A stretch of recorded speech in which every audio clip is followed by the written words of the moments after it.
Buenas tardes, mi nombre es Gloria Hernández Flores, voy a presentar el proyecto integrador de la materia Taller de Ventas, mi número de matrícula CTM 034120. Voy a empezar con la primera pregunta, nombra las herramientas que pueden ser detonantes para un cierre de ventas.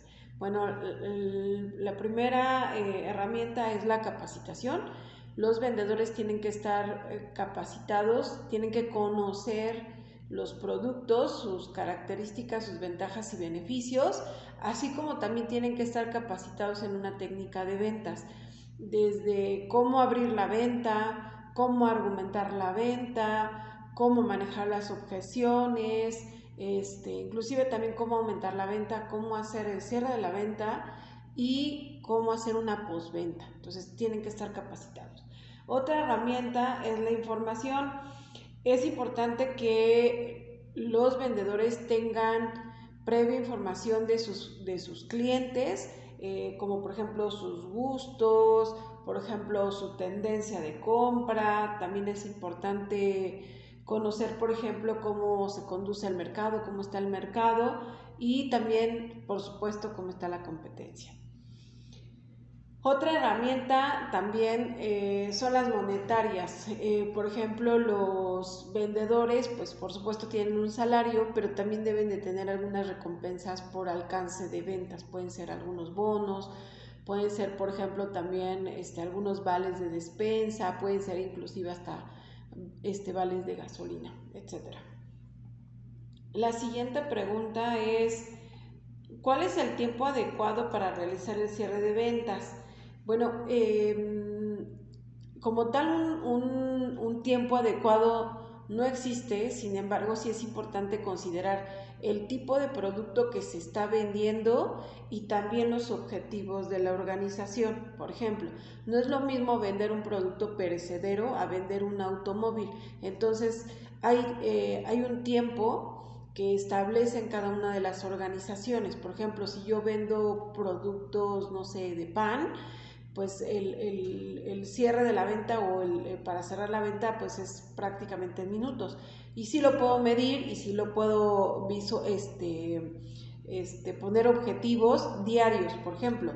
Y en el caso de un automóvil, pues no es lo mismo venderlo, no se puede vender en un día, por supuesto. Entonces hay que hacer un trabajo previo y seguramente pues puede ser a lo mejor se puede medir semanalmente, ¿no?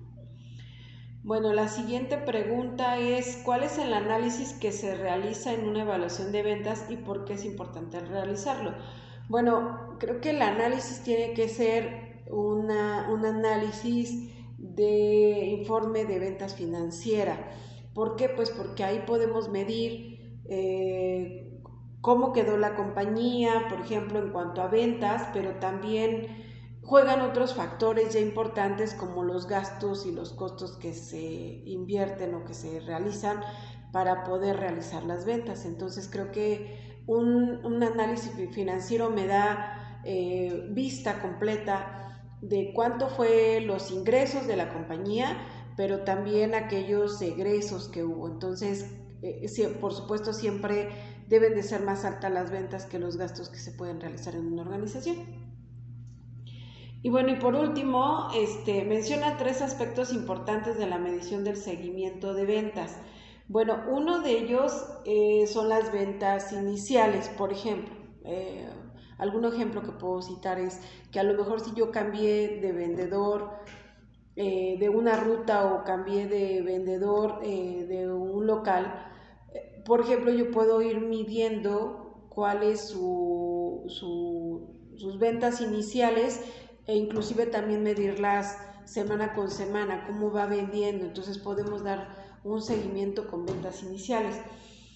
Y también puede ser, por ejemplo, puedo comparar semana con semana, mes con mes y puedo ir midiendo los logros del vendedor. Otra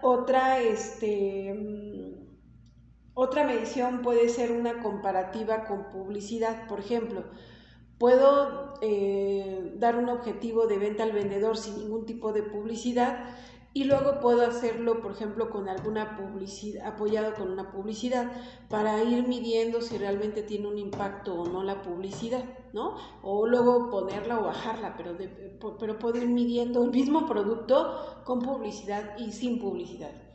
Y otra otra herramienta podría ser la competencia. Por ejemplo, podemos ir midiendo si un mismo producto, voy a hablar de X, a lo mejor puede ser, inclusive el pan, o podemos tomar otra vez el ejemplo del pan. A lo mejor sale un nuevo producto a la venta sin gluten, por ejemplo, y ese mismo producto lo tiene la competencia. Entonces puedo medir cómo se desplaza en la panadería, o el vendedor, cómo la está vendiendo y cómo lo está midiendo la competencia, pero también puedo compararlo con el consumo, ¿no?, del mercado. Entonces puedo ir midiendo la participación que tiene la organización, también puedo ir midiendo cuánto participa la competencia y cuál es la demanda. Entonces, creo que es algo que se puede medir muy fácilmente. Muchas gracias.